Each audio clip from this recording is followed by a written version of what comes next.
वो सानी जी भाई कह रहे हैं उन्होंने वकील को बुलाया आपसे मशवरे के लिए, आप कहें तो बुलाऊं? हाँ बुला लो।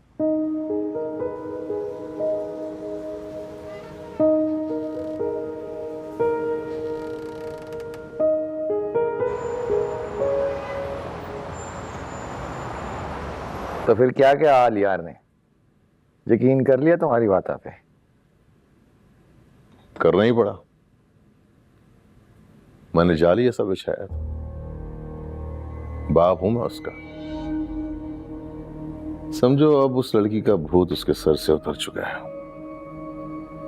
चलो ये तो बहुत अच्छा हो गया, लेकिन सेठ मुझे लगता है तुमने यार को बाहर पढ़ने के लिए भेज कर ना अपना ही नुकसान किया सरासर।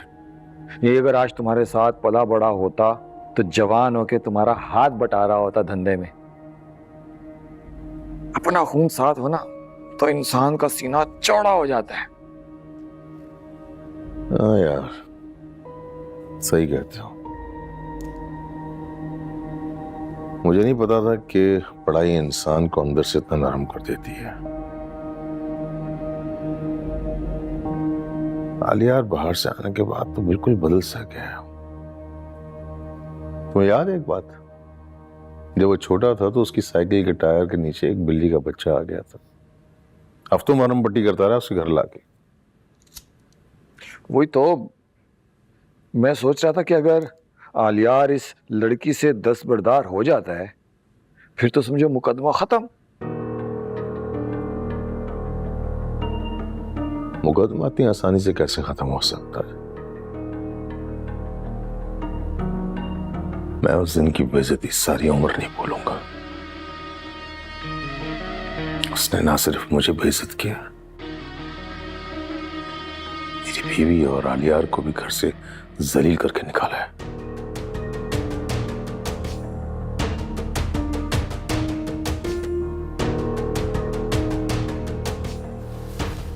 आलियार उस लड़की से दस्तबरदार हो भी जाए तब भी मैं अपना बदला चुका कर ही रहूंगा।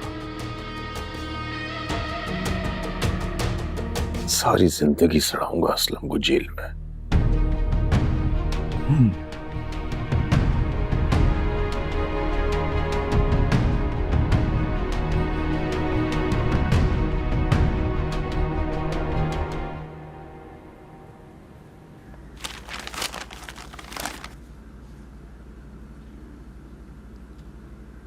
केस वाकई उलझा हुआ है, तो बहुत पुराना है। सेठ दाऊद जैसे बासर बंदों को अपना रिकॉर्ड गायब करवाना या चेंज कराना कोई नामुमकिन बात नहीं है।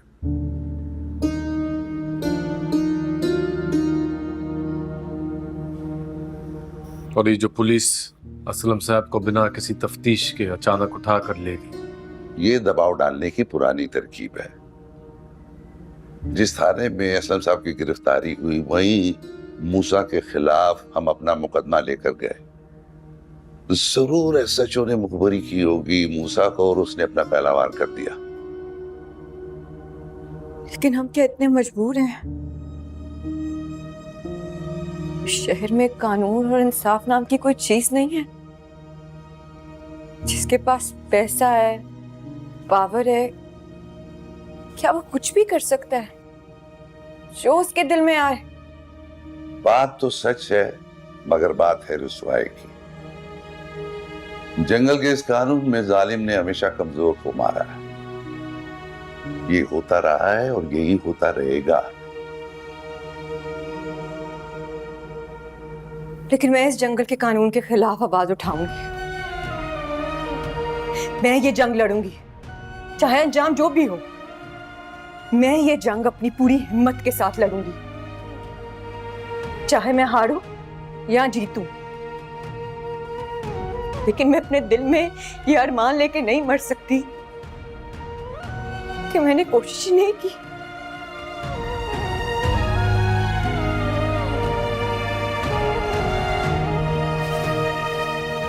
वहीद भाई, क्या आप मेरा केस लड़ेंगे? मैं आपकी पूरी फीस अदा करूंगी। चाहे इसके लिए मुझे अपने घर का एक एक सामान बेचना पड़े,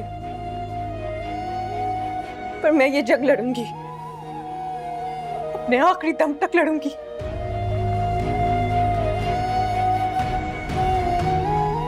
आज तुमने मुझ जैसे कई मर्दों को शर्मिंदा कर दिया।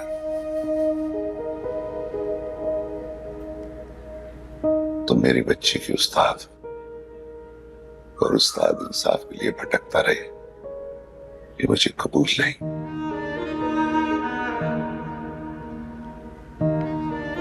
बेटी के मुकदमे के लिए मुझे किसी फीस की कोई जरूरत नहीं।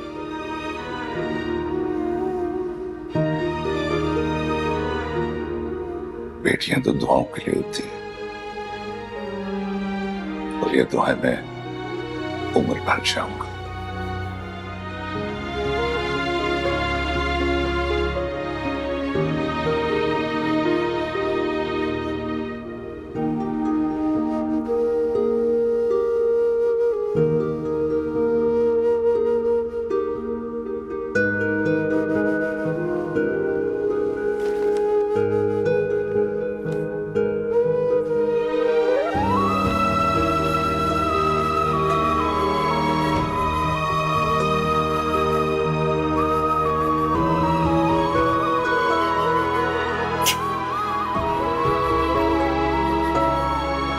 ठीक हो जाएगा, सब ठीक हो जाएगी, सब ठीक होगा।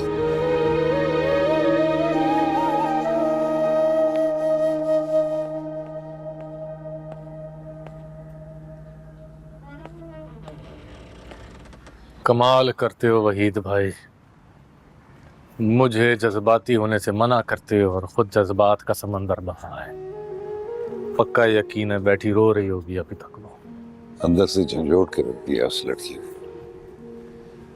पहले मेरा भी यही जज्बा, यही बगावत और सच के लिए लड़ने का यही जुनून था। अब तो जंग लग गया अंदर। इश्क इंसान के अंदर का जंग धो डालता है। पिया जी ने भी मेरे अंदर के सारे जंग धो डाले। लगता है जैसे सब उजला सा हो गया अंदर बाहर से। सामने उस बच्ची का साथ ना छोड़ना, वो बहुत बहादुर है। जमाना बहुत ही जालिम है। अब तो हर कदम पे उसे तुम्हारी मदद की जरूरत होगी भाई। फिक्र मत करो, उसे उसकी मंजिल तक पहुंचा कर ही दम लूंगा, अगर सांसों ने साथ दिया तो। मैं जानता हूं तुम ऐसे ही करोगे। अब चलता हूँ, केस की तैयारी करनी है और सुबह असलम साहब की जमानत की दरखास्त भी लगवानी।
सब ब्रो, भाई जो कुछ तुमने मुझे बताया है उससे तो साफ लग रहा है कि असलम साहब को किसी ने ट्रैप किया है। I mean, कोई चोरी की कार अपने वर्कशॉप पे क्यों रखेगा? I know. In fact, that's exactly my point. मुझे समझ नहीं आ रहा है सिचुएशन में मैं क्या करूं। देख भाई, तुम इस इशू से दूर रहो, वरना तुम्हारे अब्बा को लगेगा कि तुम उनके बीच में फिर से मुदाखलत कर रहे हो और तुम्हें उन पे ट्रस्ट नहीं है। वो तो पिया को भी लगता है। तो फिर क्या करना है तुम्हें? मुझे लगता है मैं अगर बाबा और पिया की सुनूंगा तो सच्चाई तक कभी भी नहीं पहुंच पाऊंगा। वो दोनों मुझे अपनी अपनी तरफ खींचते हैं। मैं जानना चाहता हूँ क्या सच है क्या झूठ। और ये अकेला कैसे करेगा? अकेले नहीं करूंगा, तुम है ना मेरे साथ, मेरा दोस्त। मेरे बाप की तौबा भाई, मैं जा रहा हूँ, खुदा हाफिज। ठीक है, मुझे तुम्हारी जरूरत नहीं है। क्या यार इमोशनल कर देता है तू भी, आजा चल।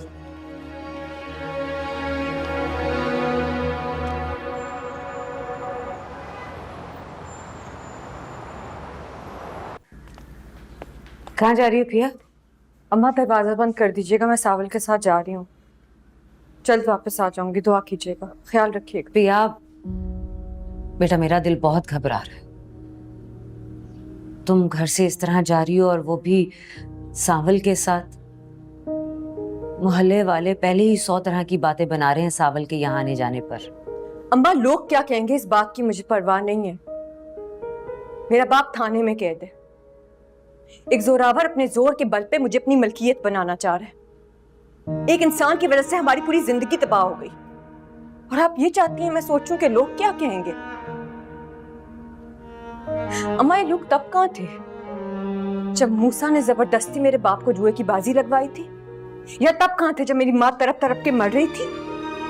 और तब कहां थे जब मेरा बाप मूसा के डर से तड़पतर हो रहा था मुझे उठाए?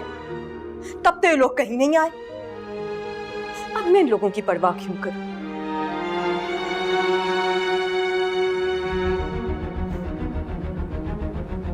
आप कुंडी लगा लें और मेरे लिए दुआ करें कि मैं जिस मकसद से जा रही हूं वो मकसद में कामयाब हूं, बस।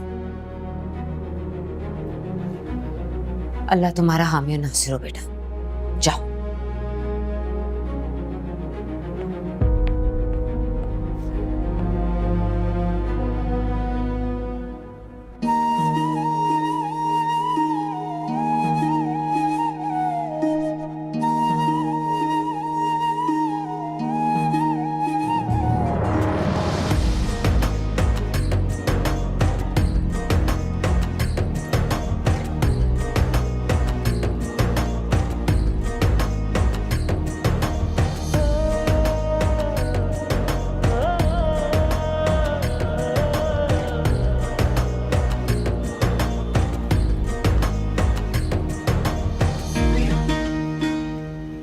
देख के जरा, पानी से बच के।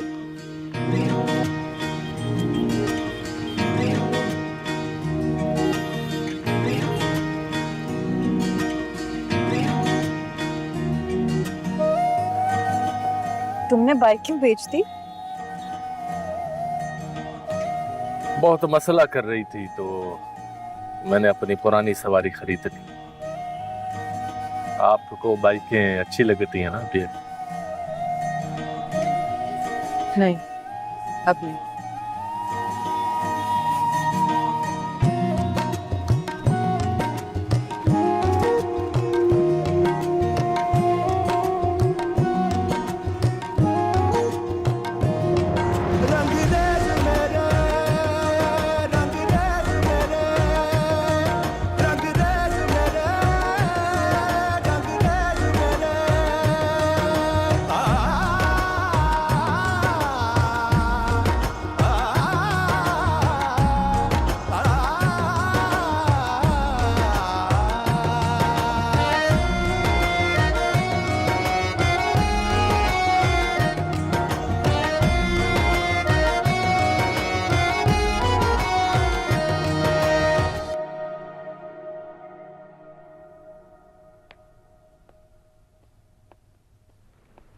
अस्सलाम वालेकुम ससी जी। माफ कीजिएगा ससी जी, थोड़ी देर हो गई, रास्ते में बहुत रश था। कोई बात नहीं, देर से ही सही, मगर तुम आए तो। पिया जी, ये ससी जी, ससी जी ये पिया जी जिनके बारे में आपको बताया था। मैं समझ गई थी, इसी के वालिद की जगह का मसला था ना कुछ हफ्ते पहले। जी, आपकी मेहरबानी से वो मसला हल हुआ था। आज मैं इनको आपसे मिलवाने लाया हूं। इनको आपकी मदद की एक बार फिर जरूरत पड़ गई है।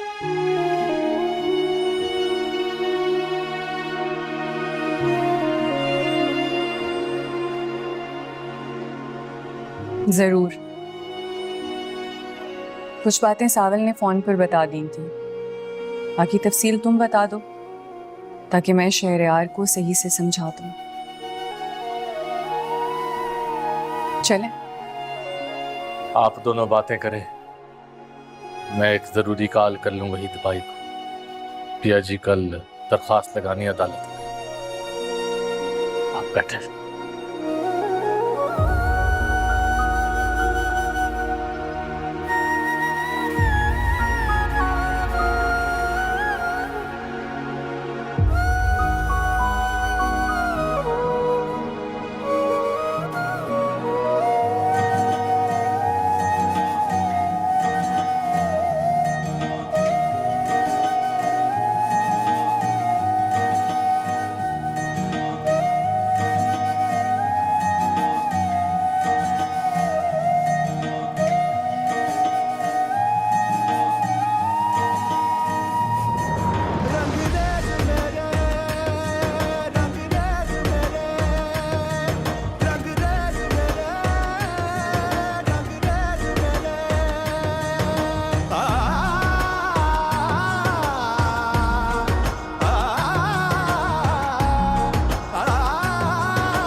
बस यही है मेरी कहानी, मुझे और कुछ नहीं चाहिए। बस इंसाफ चाहिए, अपने लिए और अपने अब्बा के लिए।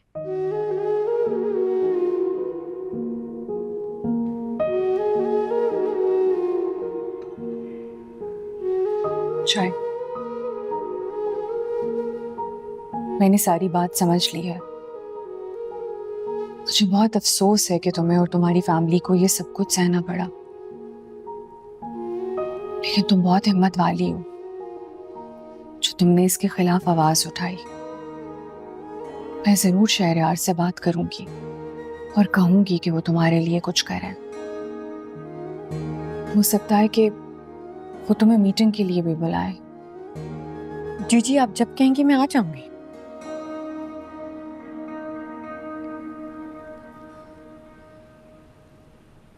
सावल को कैसे जानती हो तुम?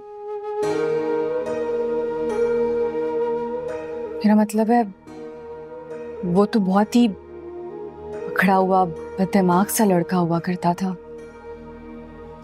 बात बे बात लड़ने वाला, झगड़ालू। तुम्हारी मदद पर कैसे हम आता हुआ? मैं सावल वाली गली में ही रहती हूँ, उसने मेरी पहले भी कई बार मदद की है। मैंने तो उसको हमेशा हक का साथ देते हुए, कमजोर की मदद करते हुए देखा है। बहुत अच्छा इंसान है वो। नाइंसाफी के खिलाफ तो वो हमेशा उठ खड़ा होता था,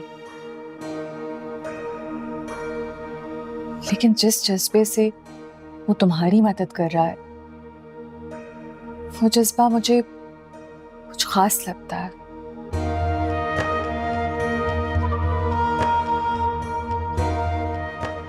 यही सवाल मैं आपसे पूछ सकती हूँ ससी जी?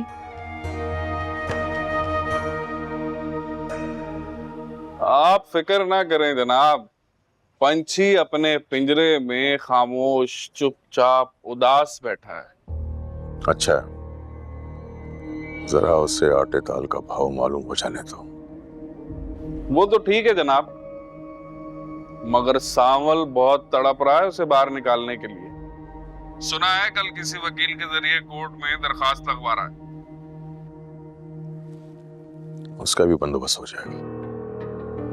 तुम बस इस बात का ध्यान रखना कि वो आसानी से बाहर नहीं आने पाए। सीधा जेल होनी चाहिए उसे। आप बेफिक्र हो जाएं, शिकंजा बड़ा सख्त कसा है मैंने उसके गिर्द। तड़प तड़प के मरेगा वो।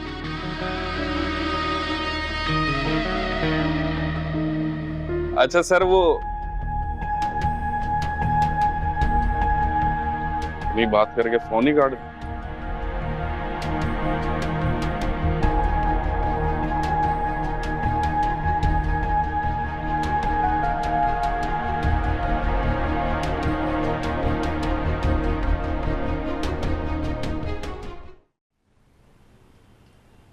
क्या आपका और सावल का क्या ताल्लुक है? मतलब आपने पहले भी उसके कहने पे मेरी मदद की थी, मेरा अब्बा का गैराज छुड़वाया था इन लोगों से, और अब फिर आप मेरी मदद कर रही हैं। कोई तो खास ताल्लुक होगा ना जिसकी वजह से।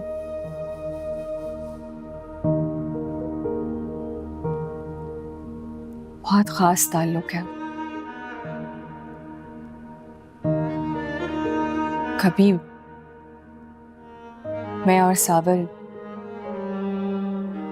एक दूसरे से शदीद मोहब्बत किया करते थे।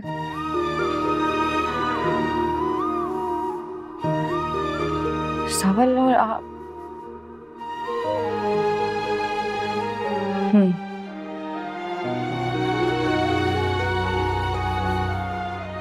या यूं कहो कि मैं ही उस पे मरती थी। वो तो हमेशा से ऐसा था, लाउबाली, बेपरवाह सा। लेकिन कभी मैंने उसके साथ मिलकर जिंदगी गुजारने के बहुत सुहाने सपने देखे थे। तो फिर क्या हुआ? मेरी फैमिली को मेरा और सावल का मिलना पसंद नहीं था, खास तौर पर मेरे अब्बा और भैया को। तब सावल इस शहर का ये सावल नहीं था जिसके रोब और दबदबे से बड़े बड़े बदमाश और गुंडे भी कन्नी कतराते हुए गुजरते हैं।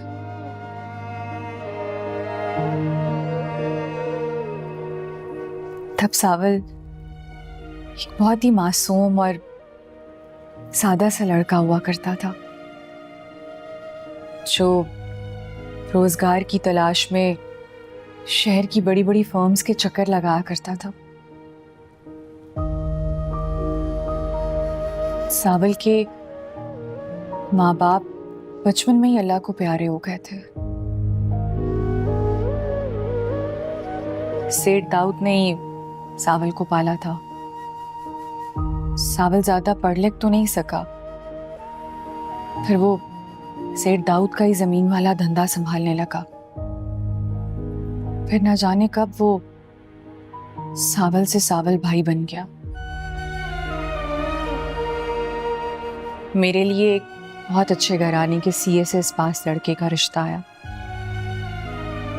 और मेरे अब्बा और भैया ने छठ मंगनी पट पे आ भला मामला कर दिया। उस वक्त सावल एक कब्जे के झगड़े के सिलसिले में जेल में बंद था। जब तक वो जेल से बाहर आया, मैं इस रिश्ते की कैद में बन चुकी थी। तो फिर क्या सावल ने जेल से निकलने के बाद आपसे कोई राब्ता नहीं किया, मिलने की कोशिश नहीं की? शादी के 2 महीने बाद ही शहरयार की पोस्टिंग दूसरे शहर में हो गई थी। सावल का आखिरी पैगाम बस यही आया था कि अब से हमारे रास्ते जुदा हैं। फिर हम कभी नहीं मिले जब तक कि सावल तुम्हारे वालिद वाले केस के मामले में मेरे सामने नहीं आया।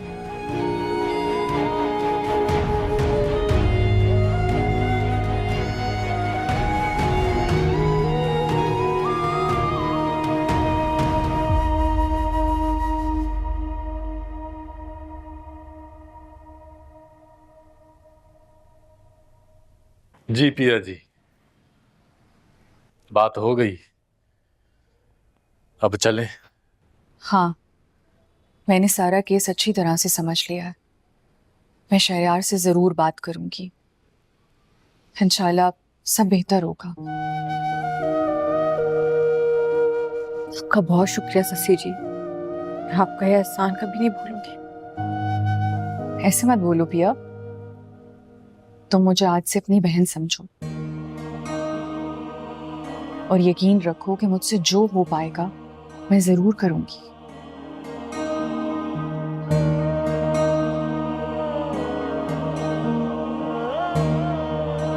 चलती हूँ।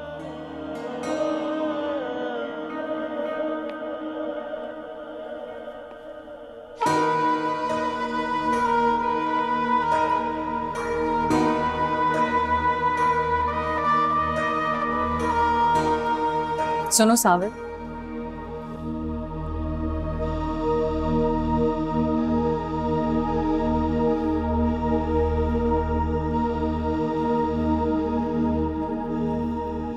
ये वही लड़की है ना जिसको तुम पसंद करते हो?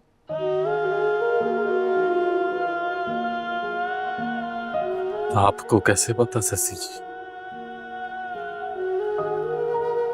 क्योंकि तुम्हारी आंखें आज भी बहुत बोलती हैं, कुछ भी छुपा नहीं पाती। ये सब मेरे दिमाग का केमिकल लोचा है शशि जी। हिमानी को कुछ नहीं पता। जो भी है मेरी तरफ से है।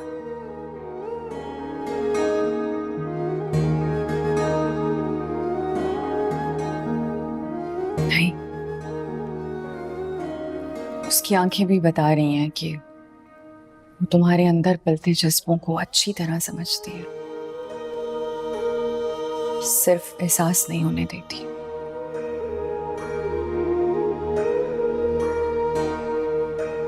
अपने मुकद्दर में तो इश्क का रोग नहीं लिखा ऊपर वाले ने शशि जी। शायद ये कहानी भी अधूरी रह जाए।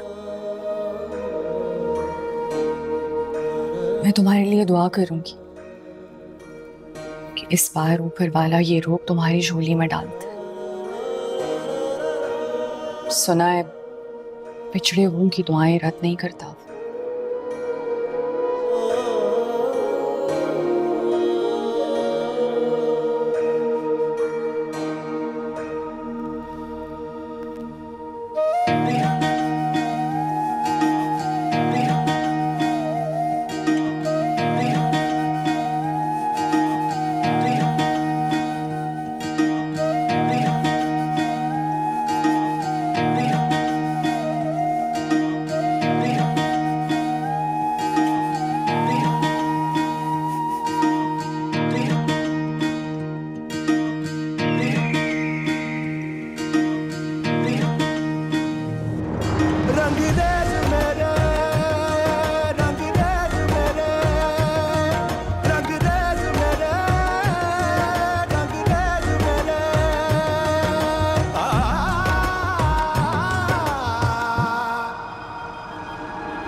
क्या हुआ सानी जी? भाई कहाँ है? क्या हुआ उन्हें? वो लोग थे कौन? एक बार मेरे सामने आ जाएं बस, मेरे हाथों से बचेंगे नहीं वो लोग। ये वक्त इन बातों का नहीं है टोनी। अगर भाई को कुछ हो गया हम सब यतीम हो जाएंगे। नहीं नहीं, भाई को कुछ नहीं होगा। ये जरूर मूसा सेठ के फालतू कुत्तों का काम है। वो ही अपनी दुश्मनी निकाल रहे हैं हमसे। टीपू भाई, सुबह 2 लड़के फिर रहे थे हमारी बाइक के आसपास। तो ये बात तुमने मुझे पहले क्यों नहीं बताई? भाई ने मुझे किसी काम से भेज दिया था और वो खुद निकल गया उस्तानी जी के साथ कहीं।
सावर कैसे जाती हूँ? मेरी शादी सावल भाई ने करवाई थी। वो बच्चा देख नहीं है, उसके दिल में सुराख, उसका इलाज भी सावल भाई करवा रहे हैं। उस्तानी जी, जितने भी मोहल्ले वाले हैं ना, ये सावल भाई पे जान छिड़कते हैं। तो जावेद चाचा, उनके बच्चों ने उनको घर से निकाल दिया था, सिर्फ सावल भाई उनके साथ खड़े थे। उनको घर दिलाया, उनको दुकान करा के दी।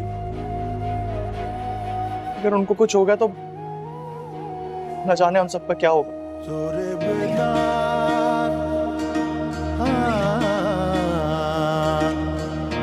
बिना सावला जिया न जाए, तोरे बिना सावला जिया न जाए, जिया न जाए।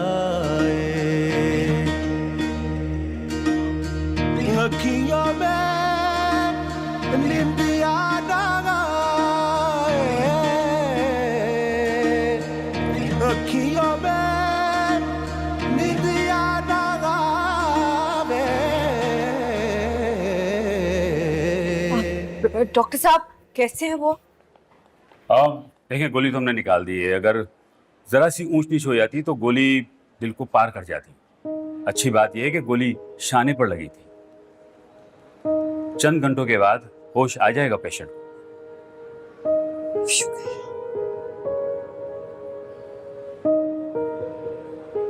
ये पुलिस केस है। हमने जान बचाने की खातिर पहले फॉर्मेलिटीज पूरी नहीं की। पेशेंट आपका क्या लगता है? हमें पुलिस को इन्फॉर्म करना पड़ेगा। डॉक्टर साहब, आपको इस बात की फिक्र नहीं करनी चाहिए। पेशेंट का वकील मैं हूँ, सारे कानूनी मामला मैं खुद देखूंगा। ठीक है। Thank you. You welcome. Don't worry, सब ठीक हो जाएगा। कैसे गोली लगी, किसने मारी? पिया तुम ठीक हो? हाँ मैं ठीक हूँ। सावल को भी होश नहीं आया, उसको होश आता है तो मैं भी घर आ जाऊंगी। अम्मा घर में अकेली है, तुम प्लीज इनके पास ले जाओगी, मेरा ये काम कर दो। हाँ इट्स ओके, मैं भी जाती हूँ तुम्हारे घर, तुम टेंशन ना लो। लेकिन सुनो, आंटी तुम्हारा पूछेंगे तो मैंने क्या बोलना है? एक काम करना, उनको सावल के हादसे के बारे में कुछ मत बताना, वो परेशान हो जाए। बस उनको कह देना कि वो जिनसे मीटिंग थी ना, अब उसी में थोड़ा और टाइम लग रहा है, थोड़ी देर हो जाएगी। या कुछ भी कह देना, मुझे कुछ समझ नहीं आ रही इस वक्त। सो क्या है, अंडरस्टैंड। तुम प्लीज घर वक्त से आ जाना और अपना फोन ऑन रखना, मैं तुम्हें कॉल करती रहूंगी। चलो।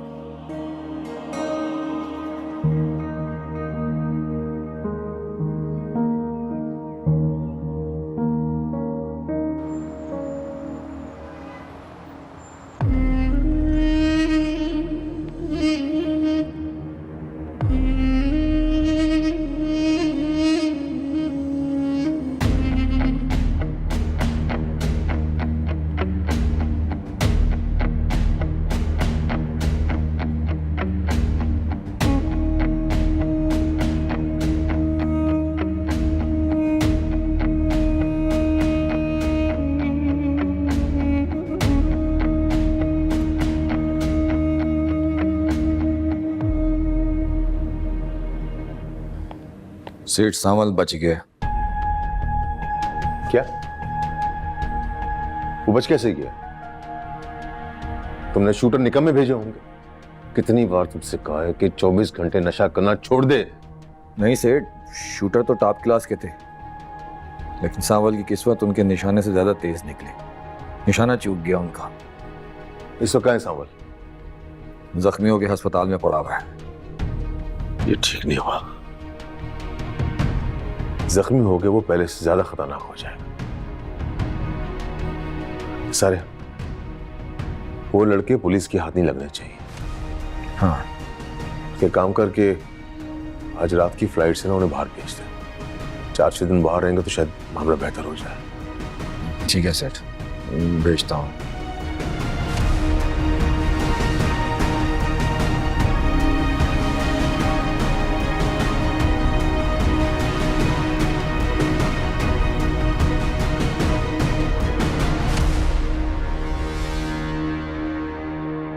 मैनू इश्क दी जान